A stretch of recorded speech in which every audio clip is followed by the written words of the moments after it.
So I just want to welcome you all and thank Gary and John for letting us put this great group of guys together to talk about the journey of bringing a medical device to market.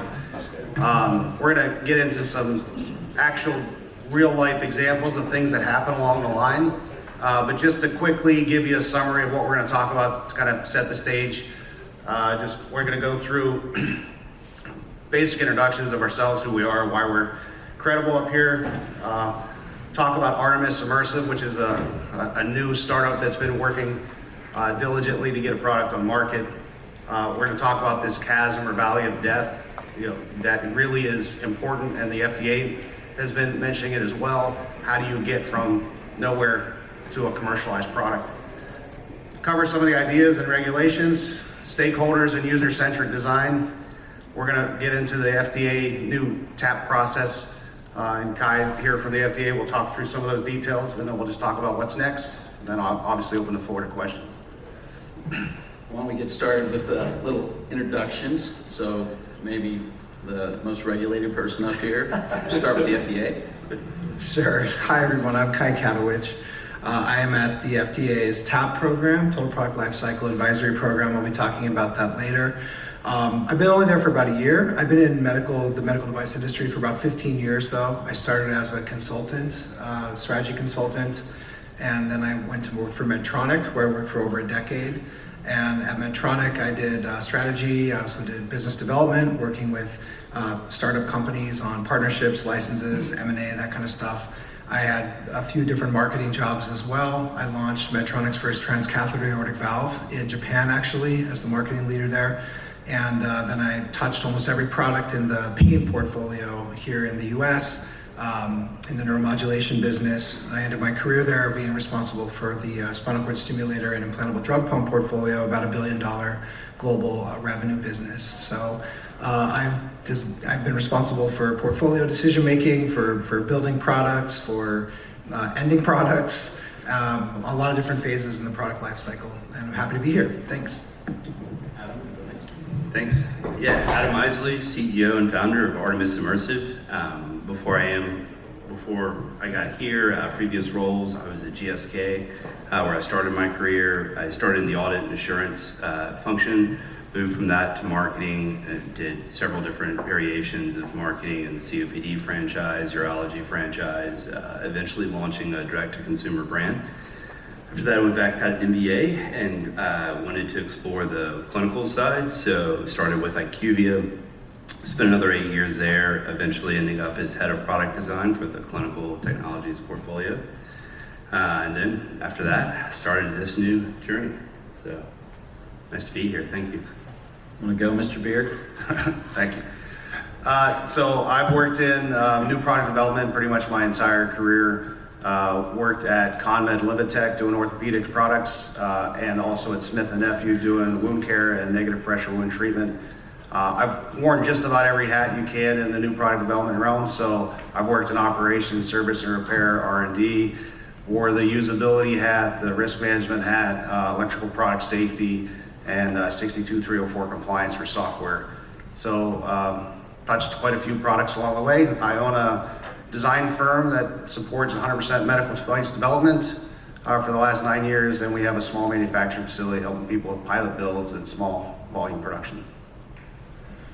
Awesome. I'm Darwin Schurig, so I feel like I'm on my third adult life setting. So I started out in the clinical world. I'm a respiratory therapist, and so a lot of experience in critical care, ventilation, and burn unit, things like that, and then transitioned into 12 years in corporate America, managing sales teams, business development, marketing. I helped bring a ventilator to the US for Respironics. So I've worked at startup, mid-size, and then 2 monsters in McKesson and Phillips, and then 9 years now with my own company, SSI, helping build companies. Probably about a third of our clients are ABC funding, that are growing, have a product in the market, have worked with some of the big companies, and certainly mid-caps. And we do a lot in clinical, regulatory, engineering, and then also in the commercial side of things. So see a lot of things relevant I actually lived through 5 mergers and acquisitions in 12 years, which seems amazing when I was in corporate America.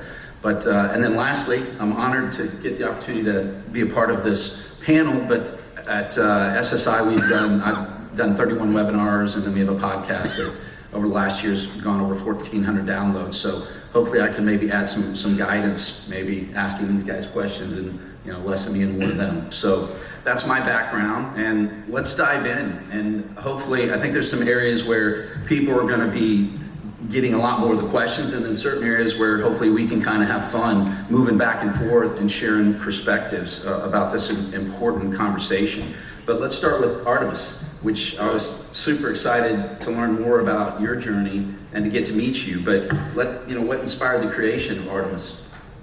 I think Adam, I'm gonna run this real quick. you chose to play this one. Love it. So this is we put together a lot of fun trailers to try to communicate the points and the value props of what we're doing. As we started to get feedback from patients early on, we started to get analogies of the medical imaging today typically looks somewhat resemblant of an ink blot to someone who is a layperson not trained in medicine, specifically radiology or other forms of DICOM imaging. So that's what that was there at the front. But what you're looking at is an immersive patient medical record. So we've been developing these, and essentially what it does is it takes your 3D medical imaging data and renders it as one entire anatomical replica or immersive data set. And with that, you're able to combine all of the individual slices that make up the full record into one piece. You can navigate around it, you can zoom into it, you can zoom in and then start turning around. It gives you the effect of actually being inside it. We've filed patents for some of the different features in here, as well as the overall concept, as we've been running through this, and I'll point some of those out. What you're seeing in this is obviously not a black and white CT scan, but what we've done is there's certain scale frameworks that are published, industry used indications of, in this example, density, right? So there's a scale, and on that scale it goes and it says if bone is X dense, right? It's in some type of density threshold. So by doing that, we can work back and start to colorize different intervals, if you will, and remove some, right, if we need to as well. So I think on one of these it'll start to show it, but you can pull up what we call our transfer functions and click bone.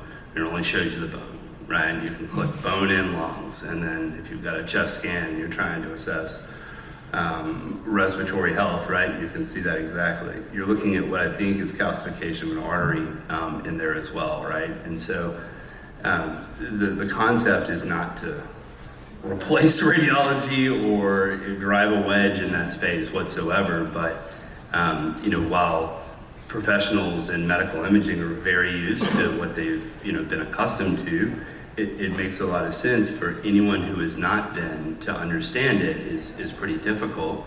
So while a radiologist might not have difficulty explaining it, if you put an oncologist in a position where they have to explain to a patient what has been happening with a tumor that they've been watching, and they have got no visual aids, right? They've got a black and white photo, in some of the studies, right? You've got fluoroscopy and other things that highlight some color, but it's pretty difficult to stay oriented into it and understand what you're looking at. And so what we're doing is seeking to bring these to be able to create these immersive data sets, right? And a patient can get in there, can understand it along with their physician. We are seeking to insert ourselves, in between the physician and the patient, just meaning like it's being discussed with by the physician. It's not something that we're trying to give to people and then have them go back and consult with their physician about it. But So that's awesome. And what I was thinking about, you look at diabetes, right? The process has gone from certain product to bring value to really who's going to win the war for patient experience and managing their own situation. So you're building your bridge there. What in terms of differentiation between other products on the market, could you share a little bit about how Artemis differentiates between other options out there? Yeah, so the techniques that we've gone through for being able to show what you just saw there, we've got multiple simultaneous transfer functions. So basically it's the highlighting or suppressing of different densities, or if it's an MRI, hydration levels in that data set. That's something that we've been able to come across in any of the prior art or anything else that we've seen. A lot of people, or patients, when they're given access to their medical records, go home with a CD-ROM. It's not always the case, but like, does anyone's laptop in here have a CD-ROM drive on it? And a Dicom reader. Right, and so it gets to be difficult to transfer. And the files are huge. That's why it's not because someone just loves CD-ROMs, but so we really wanted to try to find a way that we could give patients a better way to understand what's going on with their body, and something that flows through all of the products and upcoming products that we have planned is that this thought that an empowered patient is better able to drive their own positive health outcomes. So if you understand what's going on and you understand the risk factors and the lifestyle factors that you have very clearly, and more importantly, like your caretakers, right? So you get a bad diagnosis, like you're probably going into shock at some point in that conversation, and then good luck getting the physician to, managing his other patient load, come back and re-spend that time with you, and it's not the physician's fault, right? Everyone's trying to get as much done as we can here, but even the ability to record what you just saw there with the physician giving the narrative over it serves as a way that you can explain to others what's going on when maybe you weren't right in the mental capacity to record all of that and be ready to regurgitate it. So before we move to the cheerful topic of the value of the death, could you give us maybe one or two quick examples of feedback from patients or clinicians that have gotten to use the technology? I can actually. Fun fact, we got our feedback from our first test subject 1 yesterday. So if I could, I'd just read a little part of this email. I'm not going to call it softball, but I think I'll take it. So I'll stop the first part. So the patient says, looking at the MRIs, and this is to his physician, and he's copied me. Looking at the MRIs was and is very confusing for me. I imagine this is true for most patients. The 3D image was much easier for me to understand conceptually. The founder, Adam Isley, put this together pretty quickly for me. I don't know if this is possible, but if the lesion could clearly show where if the software could clearly show where the lesions are on my prostate, that would have been awesome. I believe seeing these lesions in the 3D rendering is a missing piece. I'll point out there's a delicacy here, right? Like I can obviously see in the 3D software what I think might be different for him, but I've got a caveat, like this is not a medical diagnosis. I am not a doctor. I just, we just published this software. So, as we get further along, right, looking forward to exploring that. But back to the email. As a patient, I would leave with a clearer understanding of what's happening to my body. As a doctor, it would be much easier to show what's happening with my prostate. Trying to show a patient dark spots in MRI images versus the 3D model with better contrast and visualization. He goes on to say that he's always interested in entrepreneurs and blah, blah, blah, and supportive of this. But even just reading that was pretty awesome. We got early data from survey respondents that came to our booth at Medicine Global Week in Orlando last year. N of 50, right? So we're not establishing huge confidence intervals there, but is early exploratory feedback. Like 93% of people said that they preferred this immersive experience versus the last time that they were shown DICOM images by their physician. And so trying to build in all these steps where you can get early feedback on the simplest of things, and then you kind of build it out and iterate on it, right, and get another version out. It's been our journey there. That's awesome. Thanks for sharing that. Yeah, So as we move into this, I think we're transition to Kai here, but I think one thing I would share when you consider this it's kind of like the design history file or the master validation plan. It's not something you do once and then you put in a drawer and you don't look at it again. and we'll get into why companies succeed and fail as part of this, and tons of data there, but this is sort of a moving thing, whether it's at the startup phase, you're growing mid-cap, or even a large company. So Kai, in your time at the FDA, what would you say are some of the things that you've seen that have tripped companies up or have been maybe more costly mistakes? Yeah, unfortunately there's a lot, right? Because I think the medical device business, as you all know, it's not normal, right? I encounter innovators who are physicians or engineers, and they think, yeah, if I have this awesome idea, if I just build this thing, like I'm going to be a millionaire. This is awesome, right? And unfortunately, it's not the case. And the business of medicine is not Facebook or Silicon Valley, or it's not normal, right? And I think.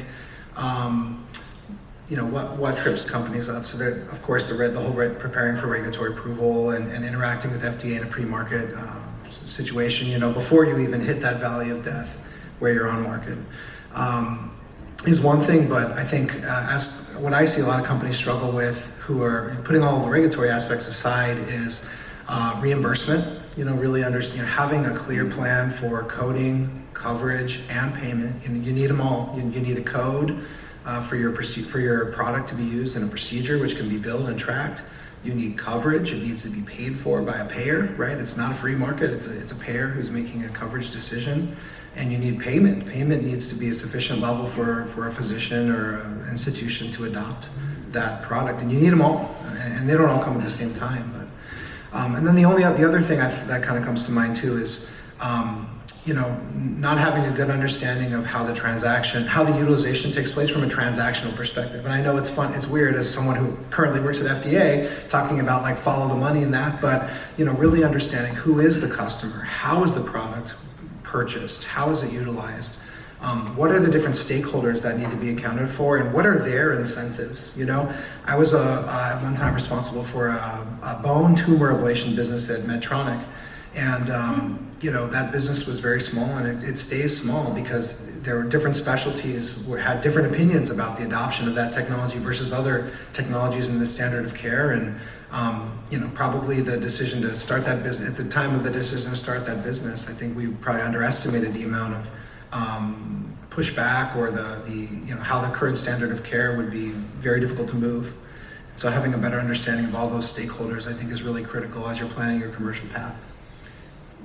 That just made me think of, so there was a company we helped build out some of the RAQA and engineering team for a great value prop for keratoconus, but they didn't have good reimbursement. And they got this great product, and I knew was friends with a couple of ophthalmic surgeons that were like, yeah, I've seen the product, but I can't get paid for it. So they brought this technology to the market. They ultimately ended up getting acquired by a large company and had a successful payout, but that was a real challenge from that standpoint. So let's bounce over to Adam and then to Justin. But Adam, in transitioning from concept to viable product, what challenges have you seen from the pathway there? There's a lot. So I think we probably had a different journey than most typical entrepreneurs. We somehow I convinced my lovely wife that it was a good idea to set most of our retirement on fire and start doing this. I think one of the reasons I got burned out in the corporate world is I felt like I was doing more presentations and PowerPoints than making actual progress, and I was just like, I'm doing it. So, they say like you're supposed to go through and, find all of this funding and plan out for 9 to 12 months to raise capital, and then and we were just like, nope.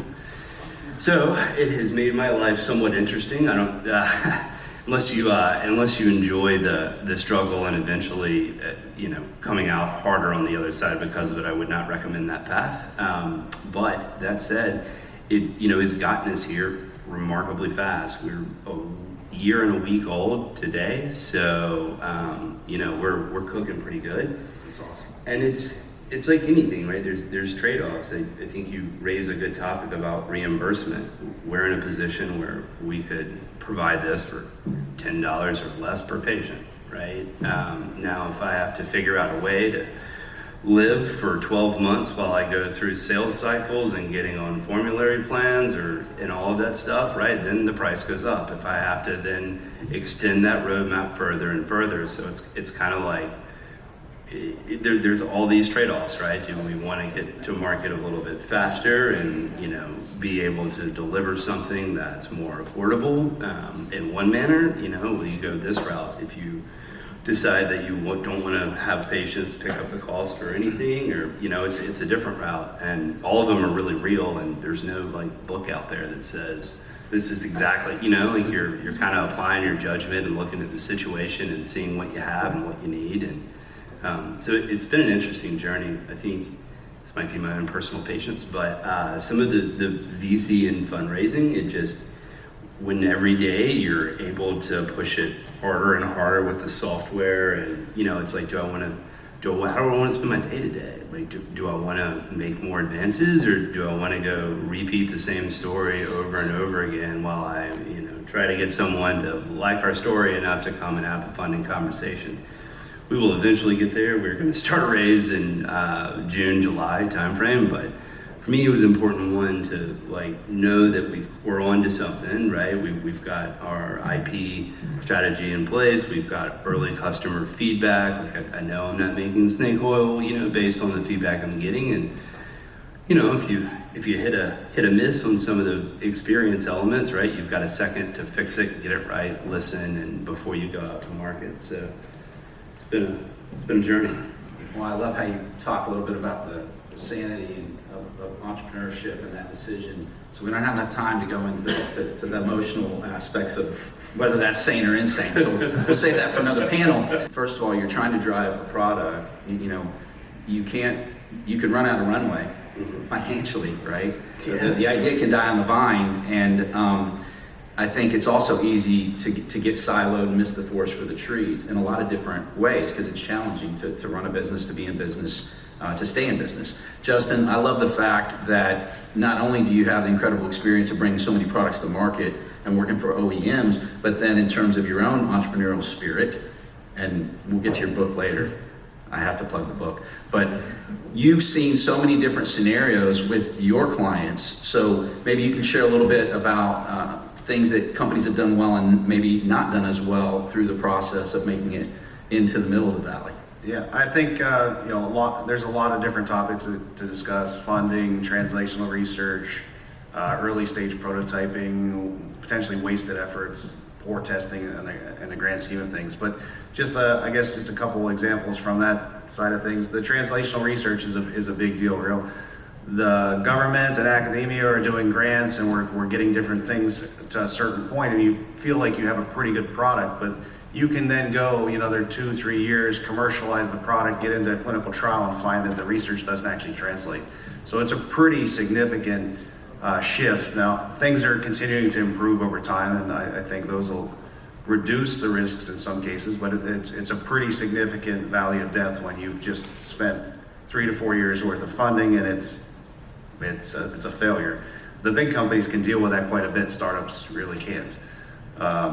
I think on the other side, just simple mechanical, electrical design features on products. A lot of people will prototype early to try to prove to investors that they've got, they have a product in hand that's looking pretty good, but you could have done that just as a hand sketch, I know I can do this isn't hard. So a lot of times they're actually kind of wasting money doing preliminary instead of just doing the actual design to get to the final product and get it into testing, get it in user hands, right? So that having early stage user-centric feedback, formative testing is important.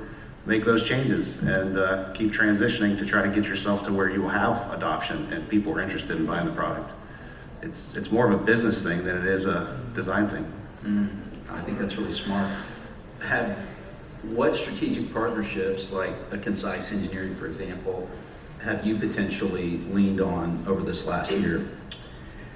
So most of what we've been leaning on right now is we've got a teaching hospital that has been spending a generous amount of time with us as we go through the discovery process and what this might mean and how I could implement this without adding time to a physician workload. There's a lot of little things to think about to get it right. we've taken the approach of we kind of work on, one big partner or one big, notch in the tree or whatever you want to call it, and focus intently on that and try to make sure we get it really right. We started actually in the personal injury litigation space because we were building this, and back to the funding question, I'm like, I got to find a way to sell this. Like, I can't sell this to patients where it could be like in a position of causing patient harm. So we found other use cases in other markets like personal injury litigation where a jury can understand the injuries that someone may have sustained or did not sustain, right? So for us, there's been a whole lot of hard rights and hard turns, and it's been part of the journey. I think through that we've relied on some of the bar associations to help give us access. Entrepreneurial Association New in Wilmington, Network for Entrepreneurs in Wilmington, has been quite an air horn for us, and appreciate every minute of it. As we get to a place where I can hand it to someone and say, free trial for 15 days, happy to let you check it out. Let's pick the metrics that you want to measure in terms of improvement in patient satisfaction scores or whatever it may be. And let's look at it, let's test it to make sure you like what you're getting, and then roll it out. Because like you guys are saying, right, you start to roll something out in a hospital, like, it's going to take a minute. Everyone's got their, I don't mean this negatively, but like everyone's got their hand in the pot, right? You've got like procurement that has their thoughts. You've got IT that wants to know if we're making outside server calls. You've got like all of these different stakeholder groups with very relevant and important criteria that they're trying to make sure that they meet so that they don't put the organization in that place. So those are the types. So before we move on and dive in a little bit more into regulations, is there one piece of advice, to start over here, that you give somebody that's maybe struggling in this area?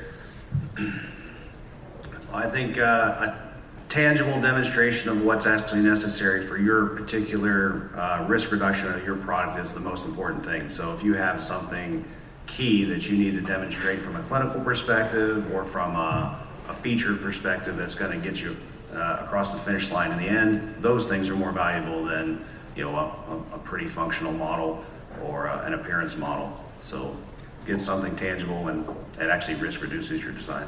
Okay. Yeah, I just say technical and clinical success and regulatory approval is just one piece of the puzzle, and I think a lot of people just over-index on that and don't think about the rest, all the other elements that are needed to have a successful medtech business. And I love the example of having an hypothesis and testing it out, seeing what works, changing your business model maybe even. I think that kind of experimentation is required, but quick iterations and learning from the customer has to be equally as important as anything technical or regulatory, in my opinion. Adam? Yeah, I think there's a lot going on there. For me, I would echo Justin's comments on don't forget the design. The design of it's important, right? But the design of it is more almost like a marketing type decision, right? It's like, who's my user? Who's my target? What do they want? What do they need? How can I get them from A to B as fast as possible in a way that's delightful, or however you want to describe it?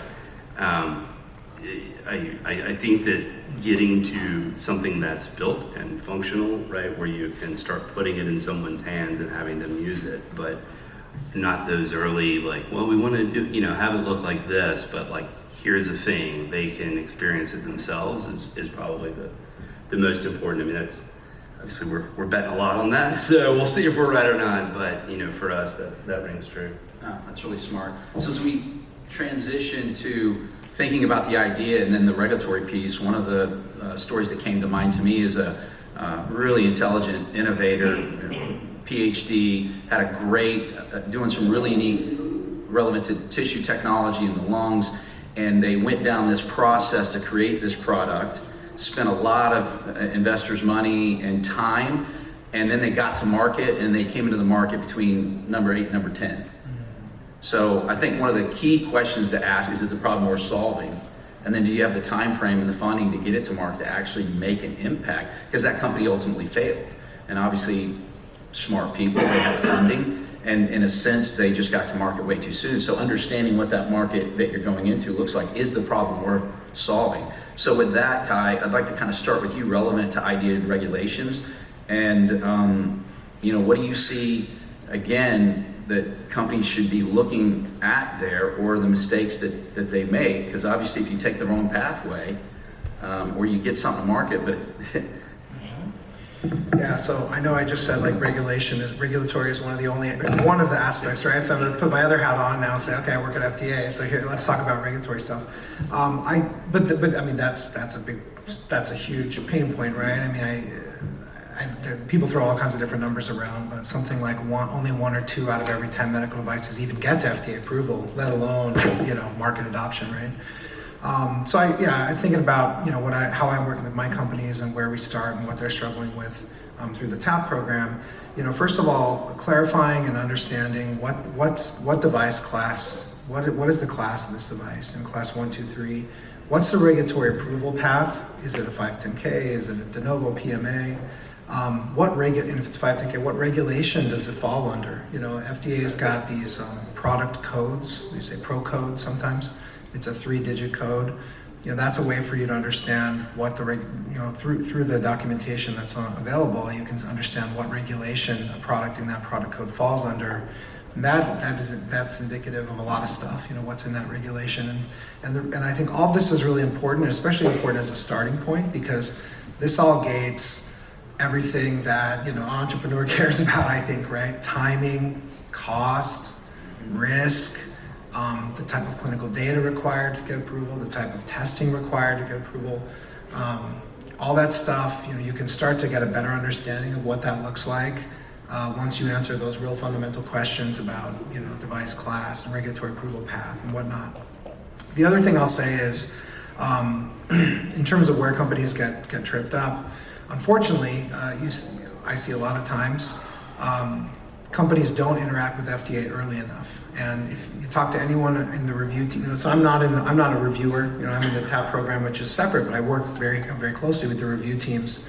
Every one of them will tell you interact with us early and often. And there's a program called the Q-Sub program where you can request feedback from the FDA in a pre-market situation, before applying. And it's really a way for you to understand, to get critical questions or risks or unknowns asked and addressed, and get feedback from FDA. FDA encourages that because oftentimes we may see a company saying, okay, I've done all these testing. Ta-da! All right, this applies. I can use this for my 510K, right? Well, no, actually, it's not the right. That testing doesn't apply to this product category, or your methods are not acceptable, or whatever it may be. Worst case. Hey, we've done this clinical study. All right, ta-da, we're ready. Here's our application. Okay, well, you didn't even talk to us about your endpoints or your methods, or this doesn't demonstrate some reasonable assurance of safety and effectiveness. Unfortunately, go back and do another study. I mean, those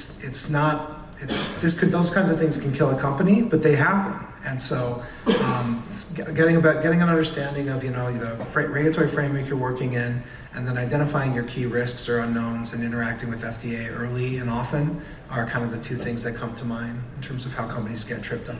I was thinking about what you said earlier in terms of the innovator, and we see this a lot, right? But in academia, you might have somebody supporting you, have time, and as you enter this space, you only have so much time and resources, and you can run out of runway quickly. And in terms of like regulatory submissions, 70% of 510Ks are not approved the first time. A big part of that is using the wrong substantial equivalence for a predicate device, using a device for the wrong reasons.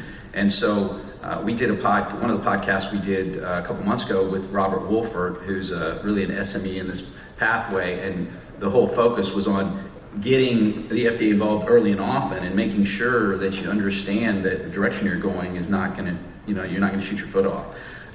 Justin, maybe talk a little bit about some of the things that you've seen with the different companies in this area and challenges that needed to be overcome. Yeah, well, obviously I think we can echo quite a few things on the regulatory side, but from a business perspective, in that developing the business case and determining the new product development path for a new product. Generally what we'll do is an early stage regulatory strategy, and sometimes what we can do is we can find that your indications, your intended use, everything that you want is going to put you as a class 2 requiring clinical testing. But if we back off this one feature, we're class 2 with bench testing. We back off this feature, we're class 1, we're in the market. And so if we can figure out those different pathways and maybe step them together as a platform product and add features and add new products as we go, then you have a stronger position to enter revenue faster and also have that conversation about how you're not just developing one product that's going to take 10 years, you're developing 3 products over the next 6. So quite a few things you can do if you're aware of the different regulatory pathways and think through those things. Adam, how did you look at that in terms of strategy in class? And tell us a little bit maybe about that process for you. Yeah, Justin said it best, really. I mean, so if we look at it right, I could throw a million features into that thing and it would be a class 3 device very easily, right? At the heart of it right now, it is a medical imaging, viewing, and communication device. It makes no analysis, etc. The physician does all of that. So in that instance, right, it's in that class 1, like out of scope space, and even before that, right, in a personal injury litigation lawsuit, right, it's not relevant either. So for me, it was about, okay, how can I create all of these opportunities to commercialize in different stages, almost like sprints, or design sprints, or however you want to say it. And then you've got an ever-evolving path of time to make adjustments and changes as you're going and creating new evolutions. So follow-up question to that, and I always think about through the process of the creative mind, and it's like, okay, first of all, obviously it's got to be safe and effective, but it's also got to be cost-effective. Like you actually have to be able to reproduce it and then make money off of it, right? Yep. And so how did you maybe talk a little bit about navigating that creative piece of design, but then making sure it's in compliance and continuing to move down the runway in a timely fashion? I think we started with the value first. So we knew what we wanted to do, and it's, this is one. In the future, there'll be other areas that we target as well. But we knew we wanted to improve the patient experience. We set our criteria for what we wanted to do, and then we started exploring ways of how we wanted to do it. Then once we got a thing that we were very excited about, we took a step back and we're like, oh God, what have we done? Like, is this a class 2? Like, is this, have we put too much in it that we've now moved ourselves in a different category? And then kind of went back and started to look at it. And then you had the moment where it's like, we're gonna run out of funding. Like, let's go to personal injury litigation. And next thing you know, me and my wife are driving circles around Florida, visiting every law firm in Florida with like cookies and, promo panels about it. But the other problem that solved was it wasn't fully automated yet, right? So I had to pay a human to get in there and like actually prepare stuff and do stuff. And so you talk about trying to give a patient, a medical record, synopsis of what they've just done for $10, like you're not doing that with a person involved. So we had to find a market that would support a higher price point. So yeah, I mean, I feel like I've been doing all of those things. That I don't know that I'd said it as eloquently as Justin did. That was a pretty good synopsis of it. But you got to stay on your toes and try to stay ahead, a few steps ahead of what's coming next. Definitely very eloquent, for sure. So, okay, thank you so much for sharing that. So we're going to transition into stakeholders and user-centric design, and I think in this one, hey guys, if you have something you want to dive in, but one of the things that I had planned on sharing during the Valley of Death that maybe I'll top in here in terms of communication and stakeholders, but I really look at why companies succeed and fail. And if you look at it, about 40 to 50%, depending on the data that you look at, of startups do not make it a year. Half of those that do are not around at year 5. And well over 80% of companies don't make it 10 years across all industries. Now that's phenomenal if you really think about it, right? So why do companies fail and succeed? And some of those data points have certainly changed over the last 15 years. Companies that do not respect and utilize data and analytics in the age of the metaverse are definitely going to have a challenge. But mission, vision, relevant to leadership, and sharing that alignment or misalignment with companies and the right or wrong talent are always key and front and center on why companies succeed and fail. And I would actually argue that some of the other reasons come back to leadership again. So you know, making sure that from mission and vision standpoint, again, like the design history file, it can't be like you put your mission together and this is what we're for, and then you put it in a drawer, and you know, it should roll off the tongue, and it should be something that people really understand and know, and then attracting the right talent is significant, because again, we talked about 510K submissions earlier, but if you look at FDA warning letters as an incredible example, in MedTech, it's over $5 million per warning letter per company annually, and the total cost is over $6 billion. So do you think the CEO is sleeping better and having less stress during those times besides the wasted resources? So I think, you know, I wanted to get that out there because I meant to kind of share that with the Valley of Death, because again, only so much time and resources. But maybe we start here with you, Justin, but talk a little bit about, as you work with your companies, and I know nothing's ever Concise Engineering's fault, right? It's always, okay, maybe not to the customer, right? But how do you manage the communication and the stakeholders and deal with when maybe from a design standpoint, they're not quite seeing it right, relevant to the runway? How do you manage that communication with your clients? Creating strong requirements from day one, like what does the product actually need to do, getting those things written down, and then starting to translate that into both engineering requirements and ultimately your user validation. What are you even looking for from a usability or formative perspective? So as you can start to get to, you know, the user needs to hold it like this, it's got to activate this way, and this is how it's going to transition, and they like those things. Getting those things in front of users is more important than getting in front of your client, because the client has an idea or a vision or a mission, but the adoption is with everybody else. So we have to get as many people as we can to see the product, understand how it's being used, and say like, yes, that's what I want. Oh, we forgot this one feature, or I'm not even going to push that button. Like, let's find those things out early, so that it's not a one-on-one conversation. It's a many to one. So I was going to move to Adam, but that's such a great point. And Kai, I'd love for you, if you look at usability, human factors and ergonomics, and the FDA has made, you know, usability a significant piece and change over the last 5 years, right? Relevant to the submission process. So maybe you could speak to that. Yeah, you know, I'm certainly not an expert in there. I mean, I know the human factors is certainly a huge part of submissions as is appropriate, and there's some good guidance, and that's actually a very common topic of interaction, especially when it comes to software as a medical device, actually, or imaging, those kinds of things. You know, what kind of human factors study do I need to do? What's sufficient for FDA and those kinds of things? That's something you could certainly interact with FDA on. Actually, I wanted to say something else that you sort of reminded me of, if you don't mind.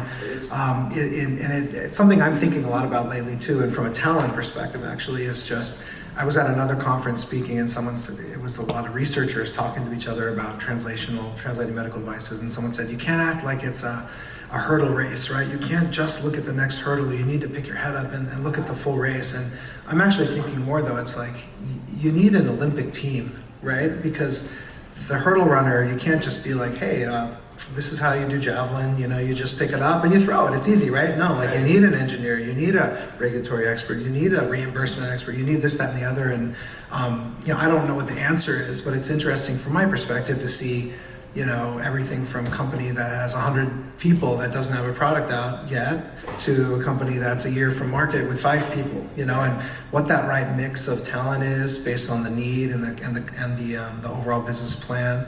You know, I think it's a pretty big, there's no right answer to that, but I'm convinced that no one can there's no decathletes in this room or anywhere else, and finding that right mix of talent and capabilities as you scale based on your plan is absolutely critical to success. So, wow, that's I feel like a softball for me a little bit. But I had the honor and the privilege to start getting to present 2 years ago on talent management strategies, and my main presentations is attraction, efficiency, and retention. And so I personally believe that, again, all of this is challenging. If you don't hire people whose personal why matches the company mission, and the leadership team doesn't really believe in the mission, that's a whole different, but that should be, I interviewed in the past at places, they never talk about their mission, their vision. So that should be front and center in terms of the process. Companies, from my experience, don't do a great job of understanding functional skill. And okay, if you're hiring for a software engineer, there should be a functional test in terms of the minimal level of skill, so that you're comparing and contrasting what that looks like. Because if anybody doesn't hit the minimal skill set, you shouldn't hire them for that position. But you could have somebody that's a 12 out of 10 in every functional category, but they have lower emotional intelligence, they're not coachable, and you shouldn't hire them, right? Because it is not going to go well. So really understanding that how positions are going to change. If you have people, we already know it's going to be difficult. Leadership IQ came out with data over tons of companies and areas that, for the reason a mishire was categorized, at only 11% was because the candidate didn't have the actual skill set they were trying to hire them for. The other 89% was low emotional intelligence. Poor temperament. They didn't play well in the sandbox with their toys, and they had low motivation, which is just incredible. So how important is it to hire people whose personal why matches? And then we talk about the valley of death, and there's only so many resources. And so really understanding, I always, after that piece, you really need to understand what you need the person to do in the position. And certainly if you're a startup, how is that going to change over the next 6 to 24 months? Because the other key thing that is really important to understand, and then we'll jump over to you, is that across all industries, annual voluntary turnover is 25%. So a fourth of the talent walks out the door on average every single year. And I can tell you that it's usually not the people that you want to leave. The person you're about to put on a PIP, they'll stay forever. Okay? That may not be, I'll let you decide whether that's subject or objective perspective, but why does that happen? Well, the data, number one, it always typically comes down to the direct leader. How well they interact with them, is the leadership good or bad? There's like 56% of one study of people that fell into that AVR category said that if their immediate leader in the last 6 months had any interaction with them or communication relevant to how they were doing and where they were going, that they would have been willing to stay. So that's always number one. Number two, if they are for a sustained period of time doing work that they didn't sign up to do, and I'm not talking about they're not a good team player, like they bought something different than what they were sold for an extended period of time, well, that's not going to be very exciting. They're probably going to move on. And then lastly, because they felt that was the only way that they had to improve their career. So how important is it to hire for culture, number one, and then number two, have career ladders so that people understand where their opportunity is, so whether that's vertical or whether they can move horizontally in the organization and bring value. So let's swing over to how you manage the communication with stakeholders and through this journey for you. Yeah, our career ladder is more of a step stool right now. We don't have that many levels. We'll get there hopefully. I think in hiring, so my last role, right, I was responsible for hiring 130 any given time, managing software engineers and designers and keeping the playpen from burning itself down, so to speak, a little bit, right? And I think, it taught me a lot, right? I think the most important things, my perspective, grit, hustle, and drive in someone, like there's very few things that you can't be taught, right? If you've got those three things. I use a different term, high-performing asshole, than you used. But like, no one wants to work with them, right? And so even if you're crushing it, like, and you have a question or you want to know how this impacts something else, like other people aren't going to go out on a limb and try to help you necessarily, right? And so all of that is incredibly important in the startup space. I mean, I could definitely be communicating to my team about what our mission and vision is a lot more, but a lot of times it's like, got up yesterday, got in a car, drove down to Tampa, here today, getting back in the car, driving home, and finding time to both sort of be in the trenches or in the field, if you will, right? But also kind of communicating is always a challenge. I think incentives is a piece you touched on a lot. I think a lot of people, in my experience, are starting to come more and more to an attitude of, how do I want to spend my life and my energy? And I think naturally in human behavior, like you do what you're incentivized to do, right? I mean, there are certainly exceptions to that. For the most part, you're trying to do what you're incentivized to do or avoid some type of harm. And you go and you join a company and they give you a nice paycheck and they've got these ideas and these responsibilities they want to take on, and then 3 months later they go through a reorg, and now you're kind of not really doing that. You're doing something different, but you're being paid just enough that you don't want to leave. And like people get into this cycle of unpleasantness or burnout, etc. And I think like for us, right, obviously we also don't have a ton of money, but like everyone who's working for me is getting paid some portion of their salary in stock coupons or grants, etc. Because like if I know that everyone is incentivized for this thing to win, then I have to spend much less time like, okay, is so-and-so really bought in today? And they don't look like they're, like everyone's all designed to go after what the target is, and then you just need to paint that and try to help set up opportunities to achieve it. Wow, there is so much there. I'm a big fan of Good to Great. It's a great book, but if you understand, the fox versus the hedgehog, I've made so many mistakes in getting, I'm grateful to still be alive in coming 9-year anniversary. Here's like actually in a week, I think. But the hedgehog versus the fox, and there's, again, only so many resources. So taking that time to make sure that everybody knows what the mission and the vision is and be strategic and not have spin too many plates, because you can only be so good at so many things, and that's really hard to do, because again, when you're in the fire, when you're in the middle of it, so maybe make her be more responsible for mission and vision while you're, along with all her other things. I'm sure she's probably even busier, but it's my wife, Dr. don't Harvey. hope that I didn't get in too much trouble there. But Justin, could you maybe share an example relevant to this? Wow, the microphone got really loud there. I'll move back. In this area? Just stakeholders are critical along the entire path, and building out the right questionnaires, the right surveys, the right folks that you need to talk to and bring in at the right time, and even earlier than needed is really important. So, building a startup, we need KOLs, we need doctors, we need, in some cases, we need payers, somebody in clinical, somebody in biocom. So, there's so many different players that need to be pulled in. And so we need to choose those teams, bring those people in as necessary, and that's kind of, that's what we focus on, is making sure we have the right resources, the right time, at the right level of need, so that we're not wasting funds for the startup as well. But it's very important to engage those stakeholders early. But I want to kick over to some of these slides so that Kai actually gets to talk a little bit about that's a the good TAP program. That's a good segue, actually, because that's what really TAP program is about. Let me just see if I. All right.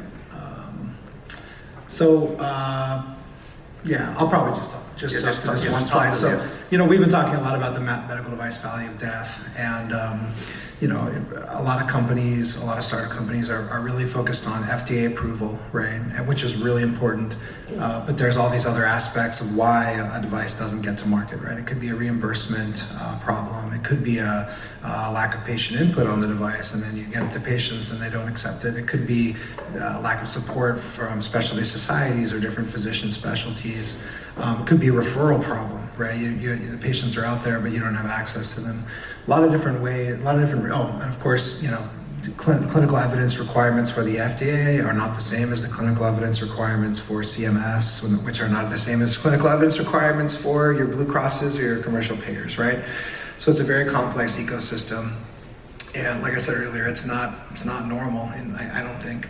But what the TAP program aims to do is basically work with early stage medical device companies to better understand this medical device valley of death and better prepare for it. I don't think anyone can get around it. Like, these are all things that have to be figured out. But our idea is the earlier that a company can be ready for it. The more prepared a company can be, the better they understand these challenges before they face them, the better off they'll be, and ultimately the faster US patients will have access to innovation. So, I think it's a cool overlap between what a company wants to do and what the FDA wants to do, which is to get innovation to patients ultimately.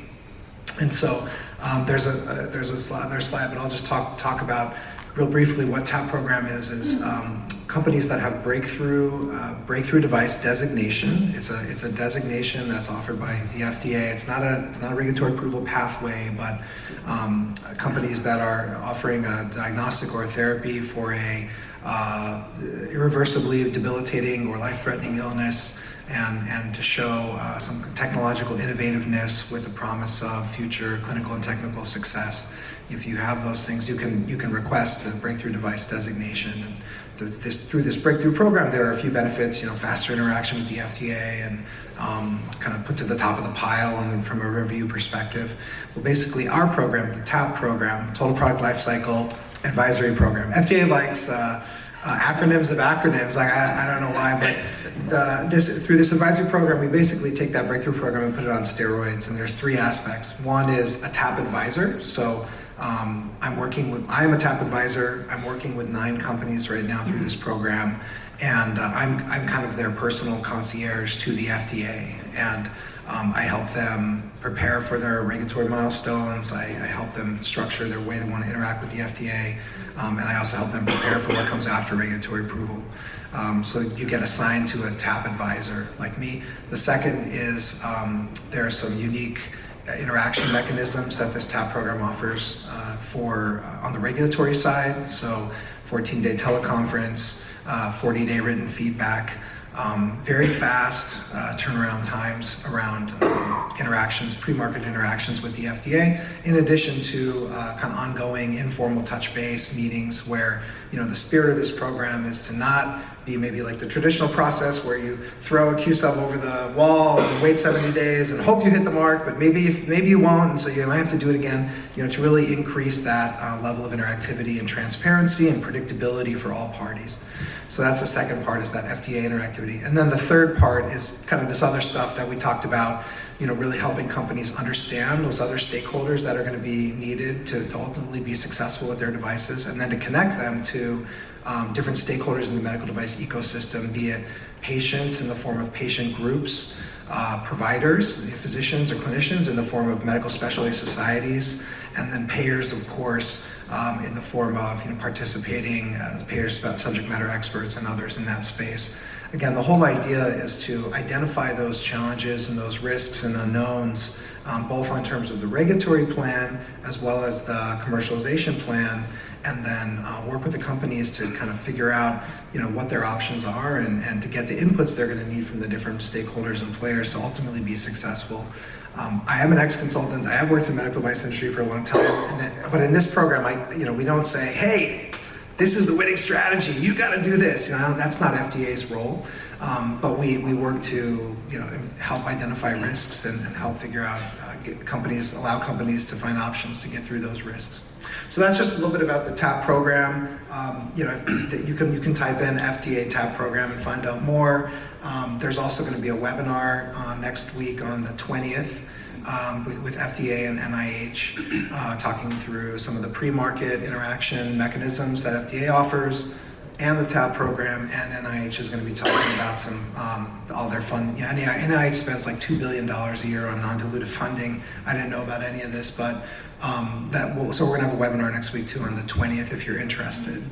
And you can ask me afterward if you need any of this information. So I had multiple follow-up questions about that. So the timing was certainly great. Having had the opportunity to work with some companies for breakthrough technology, and then obviously you look at the pandemic and products coming to market. From your time, what have you seen, or what adjustments do you potentially see coming in terms of what would qualify a company to get in, and then navigating that pathway so that they don't get in and then they're out? And obviously the challenge is if they get that technology and then they don't get ultimate approval. Maybe you can talk about some of the things you've seen or adjustments that you see coming to manage that. Yeah, I think this TAP program came about because for a few things behind it, right? One is just that FDA doesn't want to work on stuff and then not get the patients, right? That's absolutely not the interest of public health. And so the idea was what more can be done to help with that. The second thing is that I think there were learnings through coronavirus at FDA.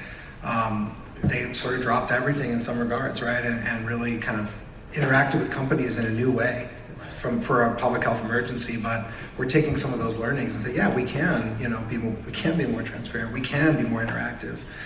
So I think we're trying to deploy some of those learnings. In terms of the program, this program is set up for 5 years. Breakthrough designation is sort of the fundamental requirement. We were talking earlier, and I'll happy to explain more to anyone. Company has to be in a certain stage of development in order to join this program. They can't have started a pivotal study.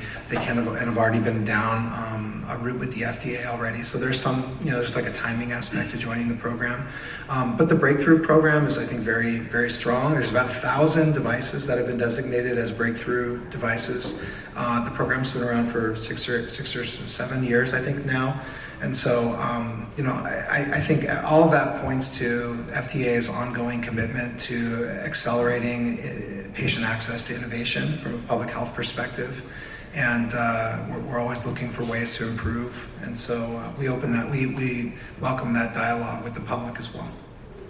I like how some of the stuff that you're talking about is specifically geared towards the whole business aspect too, right? So the prioritization of breakthrough designation and early learning ties it back to, we're working on stuff that's actually going to impact the public and advancement in technology and really have an impact, not just somebody who randomly gave me this little Me Too product. So it's good that they're focused on advancing the things that are going to make a difference. Yeah.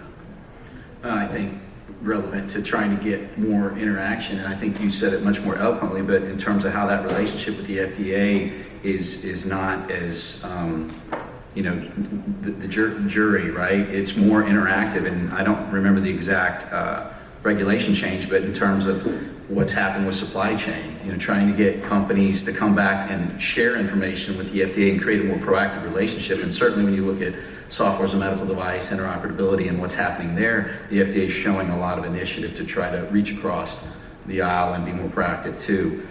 So I just want to throw out that they're opening the doors. I think they're going to shut us down. But I think we should all be hanging out and we'll answer questions. So I don't have some questions for you, but it's over. The party's over. All right. Thanks, guys. Awesome.